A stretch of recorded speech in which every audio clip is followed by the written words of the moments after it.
2014, 2015, what have we promised? As a party aspiring to defeat PDP, we promised three things. We promised to revive the economy, we promised to deal with corruption, we promised to fight insecurity. On the issue of insecurity, at that time, the critical issue was Boko Haram. It didn't degenerate to the point of banditry the way we are having it. Of course, there were cattle rustling in the northwest and part of north central, but it didn't graduate to the level of banditry the way it is. It didn't graduate to the level of kidnapping the way it is. So, between 2015 and now, from insecurity in northeast, it has taken over, insecurity has taken over northwest, and it has taken over north central, and is spreading downwards to the south. You don't think things have gotten better since the last 1 year? I mean, look, we are in this country. I mean, let's be honest to ourselves. I don't think we will be helping President Bola Asuwaju to lie to him. But I'm just asking for an honest assessment. My honest assessment is that it has gotten worse. Really? By statistics, by figures of killings or violence? Just play back in the last 1 month. I wish the security agencies will release record of statistics in terms of how many people have been killed or have been kidnapped. Today, there are more ungoverned spaces, more spaces that are insecure, unsecure. So you think that this government has failed woefully in the last 1 year in area of security? I mean, look, let's not dance around the issue. In the area of security, we have gotten worse. And it's almost like a free fall. And we need to really be honest to ourselves.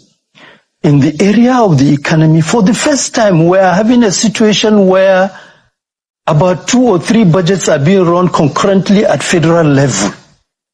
And what that means is that chances that corruption are on the increase are higher.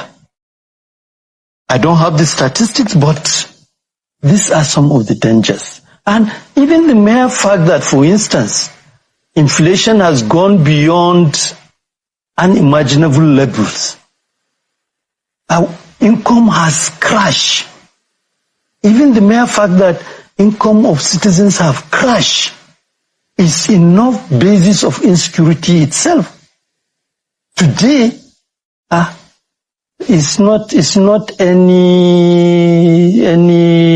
propaganda that can cover that. The truth is that people are looking for food to eat, including people who are ideally income-earning people. They are not unemployed people. Largely because, I mean, how much is a bag of rice now? How much is a bag of corn? So, in all your security, in every aspect, you don't think we are doing well at all? We are not. And that's why, not. I mean, and I say that advisedly, and I say that in the hope that before you hear, how many times have I appeared in the last 1 year? And I keep making the point that my hope is that President Asuwaju will recover his democratic and progressive credential and begin to do the right thing. You have said that he has a capacity based on his I have said that. Yeah, but he's shown it in Lagos State. But you think that capacity at national level is not. Is it a matter of? I mean, you don't think that that personality is. At one point, you asked me a pointed question. If I have opportunity to advise him, what will I advise? And I went straight to the point about the team of people he has around him. So you don't think that he has the right person? He doesn't have the right people. Well, why is it difficult? A lot of people seem to be saying this. I don't know. The president seems to still have the people that people condemn. I have said it several times, even here, before you, that the Asuwaju that rule Lagos is not the Asuwaju that is ruling Nigeria today. And that's why you're asking for a new beginning. Of course, at this point, because I have lost hope after being an advocate, appealing, thinking that he will recover himself. At this point, we have to begin, and that is the beauty of democracy, which I reflected in the writing which my friend Felix Moka is responding to. The beauty of democracy is that it gives citizens an opportunity. If government fails them, they should change it through election. But part of the issue, which for me we are confronting now as activists, as political activists, is the fact that we don't have any viable political party. At the moment. At the moment. It's not just a question of, yes, Felix Moka is right that both the Labour Party and the PDP have issues. But that they have issues does not mean people who are members of these parties cannot come together and begin to respond to the challenge and do the needful. Emilio Khan, he's the one who said he could do it. It's his turn. This is not the turn of President Muhammadu Buhari. We spent 8 years criticizing President Muhammadu Buhari. We're tired. And I honestly don't want to even hear his name. He has messed this country up. And you, President Bola Ahmed Tinubu, said, Emilio Khan, is my turn. I can do it. There is a saying that leaders have forfeited the right to make any excuses. It's your turn. It's not President Muhammadu Buhari that took away fuel subsidy flippantly. It is you. And you bear all the consequences of that reckless policy.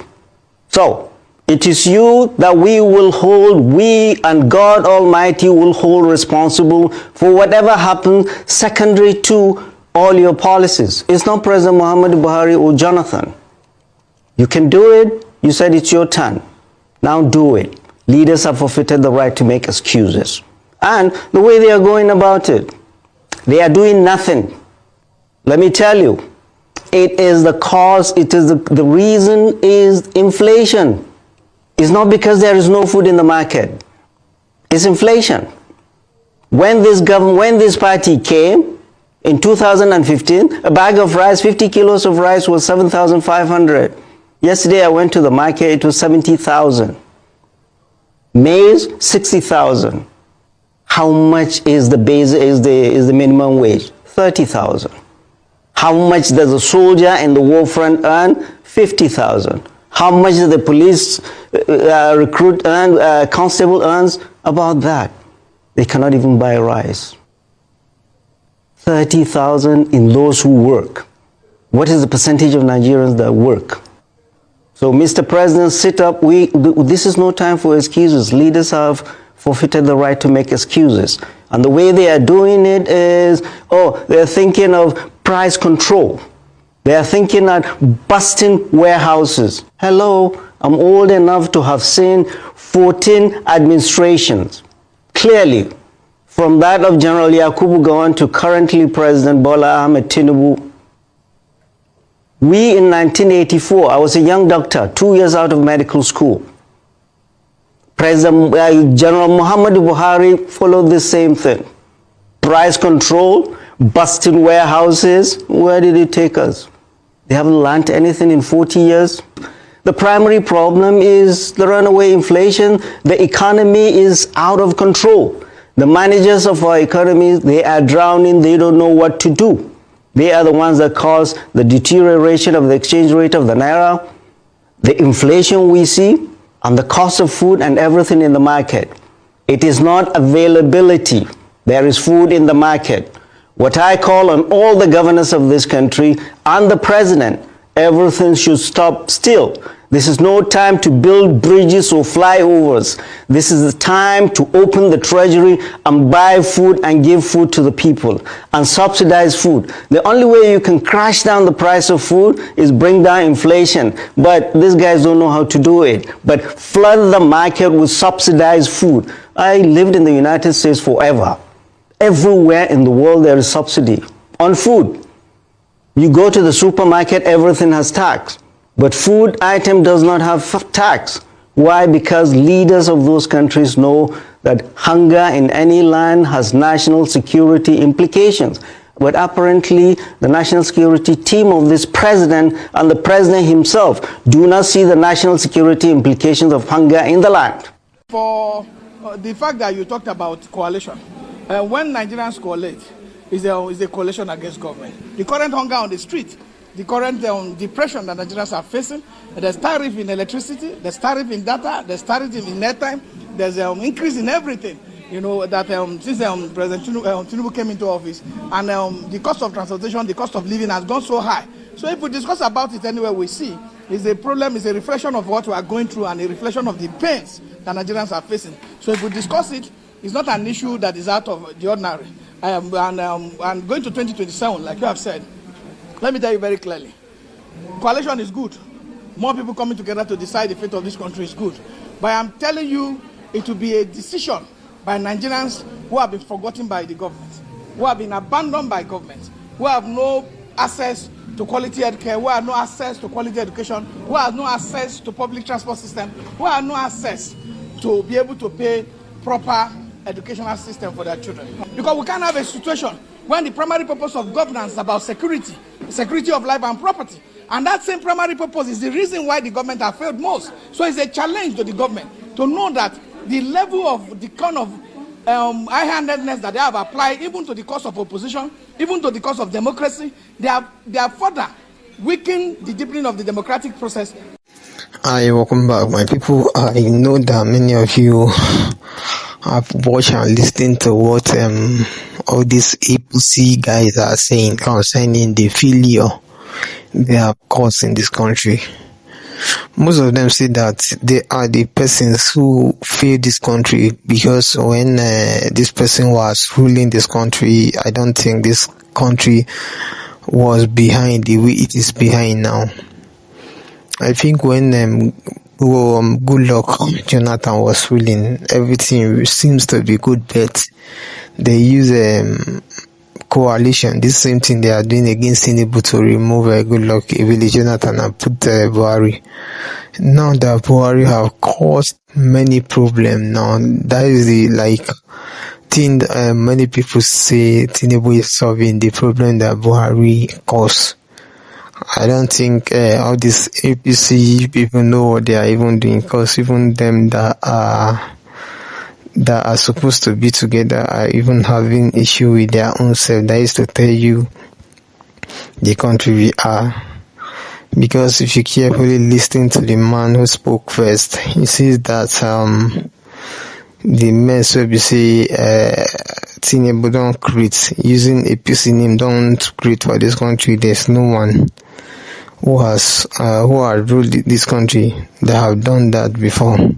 Because the past people where we say we get them, the people where we say, though few of them were incompetent, but I think this guy Tenor is wasn't than anyone. Because if I say let's support this man based on say he's on South, bro, that's how we will keep feeling. Because this thing is going out of hand, it's getting out of hand, and people are dying every day because of the inflation and many other things going on in the country.